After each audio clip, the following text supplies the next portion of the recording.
কতটা জুসি হয়ে গেছে,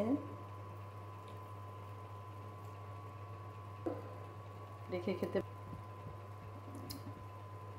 আসসালামু আলাইকুম। লবণ দিব হাফ চামচ, রসুন 1 চামচ, হলুদ আধা চামচ, 1 চামচ, ধনিয়া আধা চামচ, 3-4টে টুকরা দারচিনি, আধা গ্লাস থেকে কম পানি দিব।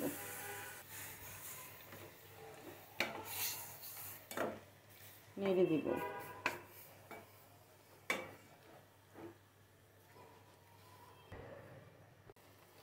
আগেকার মানুষের কিভাবে মাংস সংরক্ষণ করতো সেটা দেখাচ্ছি। এখন মানুষ এটাকে কোয়ার্ব বলে, যে কিভাবে যাদের আগে ফ্রিজ ছিল না, এভাবে মাংস সংরক্ষণ করে খেত।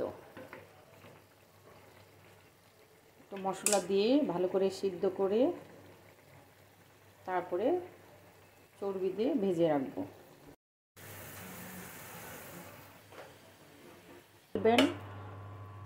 আর একটা মাংস আমি দেখাই সিদ্ধটা কেমন হয়েছে।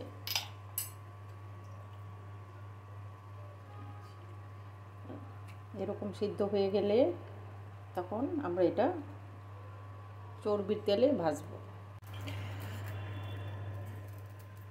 মাংসর থেকে তেলটা উঠিয়ে রেখেছিলাম, এখানে তো আলাদা কোনো চর্বি নেই, উঠিয়ে রেখেছিলাম, এটাতে ভাজবো। এই তেলে, এই চর্বির তেলে দিয়ে দিলাম, দিয়ে ভাজবো এটাকে।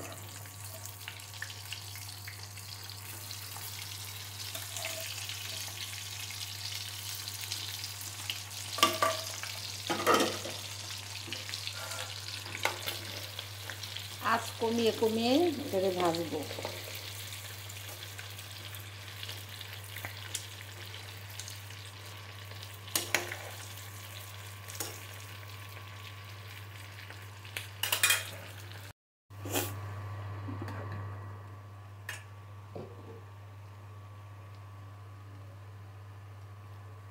আস্তে আস্তে করে উপরের অংশটা দেখেন, উপরের আবরণটা কালো হয়ে যাচ্ছে, আর ভিতরেরটা খুব জুসি, খুব সুন্দর নরম হয়।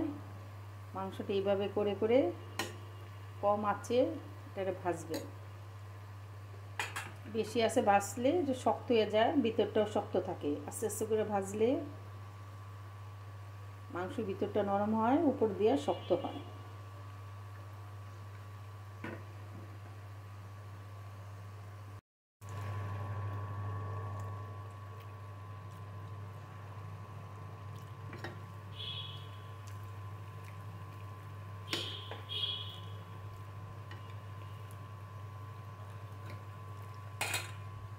দেখেন কি সুন্দর মাংসটা হয়েছে। চুলা কমিয়ে করবেন আপনারা।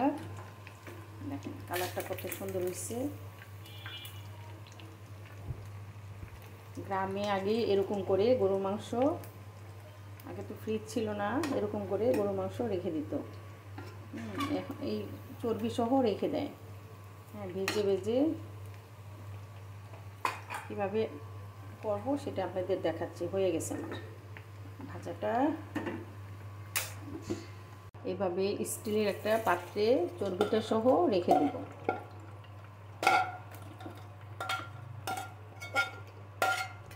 এটা সারা বছর এইভাবে থাকবে। এই যে দেখেন, সারা বছর এটা এখানে। আমরা তো আগে পাতিলে, বড় পাতিলে এরকম চর্বি দিয়ে এরকম ডুবিয়ে রাখতো। যখন খেত তখন এরকম পাতিল দিকে চর্বি নিয়ে এইভাবে, আমি একটা দেখাই আপনাদের।